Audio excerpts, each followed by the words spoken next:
অনুভবকে ঠিক করতে পারে একমাত্র উপরওয়ালা। ওনার হাতেই সব কিছু, ওনাকেই ডাকো, এমনটাই জানিয়ে দিল ডাক্তারবাবু লাজুকে। পুরোটা জানতে ভিডিওতে লাইক দিয়ে চ্যানেলটা সাবস্ক্রাইব করে দেখতে থাকুন। কোণে দেখা হলো সিরিয়ালের আগামী পর্বে আমরা দেখতে পাবো অনুভবের প্রচণ্ড শ্বাসকষ্টের প্রবলেম শুরু হয়। মনে হয় সে আর শ্বাস নিতে পারছে না। আর এমত অবস্থাতে ডাক্তারও পুরো কনফিউজড হয়ে যায় যে সে কি করবে। লাজু আসলে লাজুকে বলে, আমাদের হাতে আর কিচ্ছু নেই, আমরা নতুন ওষুধ দিতে চাইছি কিন্তু ততক্ষণ পর্যন্ত পেশেন্ট সার্ভাইভ করবে কিনা বলতে পারছি না। উপরওয়ালাকে ডাকুন, একমাত্র উনিই বাঁচাতে পারবেন এই সময়, আমাদের আর কিচ্ছু করার নেই। তখন লাজু বলে, হ্যাঁ, আমি ওই উপরওয়ালার কাছ থেকেই ওনার জীবন মানে অনুভবের জীবন আমি ঠিক ফিরিয়ে আনবো ডাক্তারবাবু, আপনাকে আমি কথা দিচ্ছি। এই বলে সেখান থেকে বেরিয়ে যায়।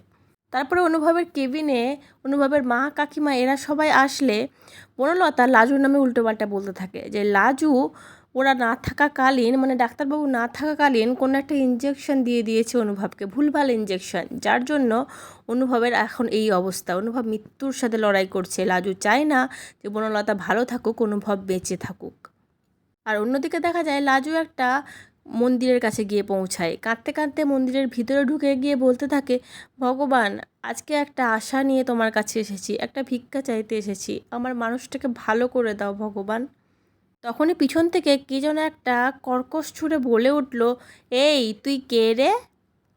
আর লাজুও ভয় ভয় চোখে পিছন ঘুরে তাকিয়ে দেখে। এই অন্ধকারে মন্দিরে এসে আবার কোনো বিপদে পড়ল না তো লাজু? নাকি পিছন থেকে যে ডাক দিল সেই হয়তো অনুভবকে বাঁচানোর কোনো ওষুধ বলে দেবে? লাজু হয়তো সত্যি অনুভবকে বাঁচাতে পারবে। কি মনে হচ্ছে বন্ধুরা তোমাদের? অবশ্যই কমেন্ট করে জানিও। পরবর্তী আপডেট নিয়ে তাড়াতাড়ি আসি, সঙ্গে থেকো, সাথে থেকো, চ্যানেলটা সাবস্ক্রাইব করে দিও। ধন্যবাদ।